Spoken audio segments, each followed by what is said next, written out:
Details accessed by India Today suggest that shocking lapses have taken place by the border security force, made them sitting ducks during the attack.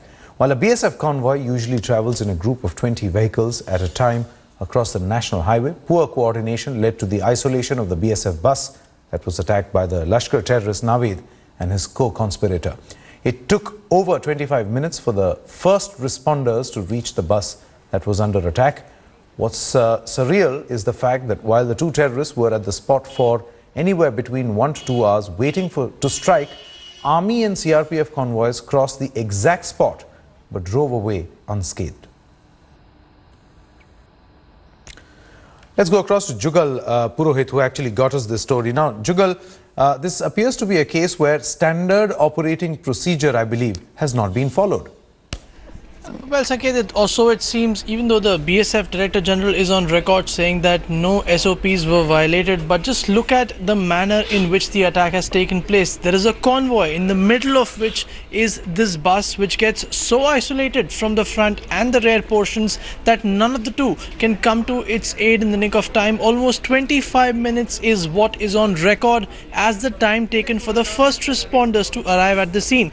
The second important detail that is now emerging to the investigators is that Naveed and his co-conspirator were present at the spot for nearly 2 hours. Now, in those 2 hours, from the same precise spot at the National Highway 1A, an army convoy went by, and so did a CRPF convoy. Now, the investigators say that while the entire part of investigation is still going on, but it's highly likely that the terrorists saw these two convoys perhaps moving in a better coordinated fashion and chose not to attack.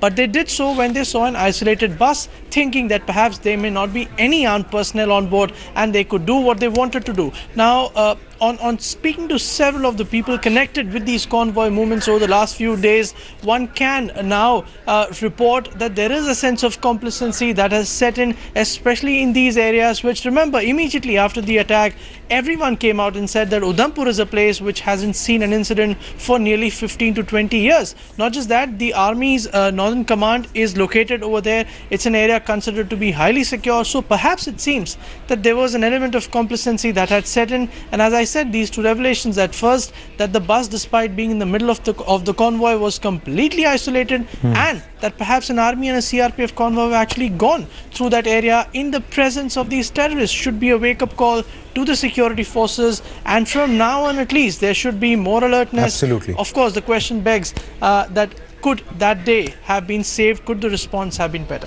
Absolutely. Absolutely. Jugal, what has happened. But the big question, as you are mentioning, is that can we now at least learn the lessons post the Udhampur attack and make sure that these, if there is no standard operating procedure, then there should be one as far as convoy formation is concerned.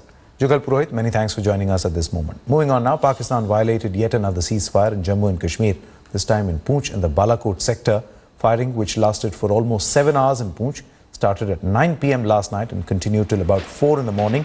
The firing in Balakot in Rajouri started around the same time but ended comparatively earlier at around 1:30. No casualties or damage has been reported so far. Pakistani Rangers violated the ceasefire at the line of control in Jammu and fired heavy mortar shells. According to defense spokesperson, the Indian troops retaliated with the same caliber till the wee hours of the morning. Remember, this comes after the government had told Lok Sabha yesterday that Pakistan has violated ceasefire 192 times this year along the international border in Jammu and Kashmir. Now, tension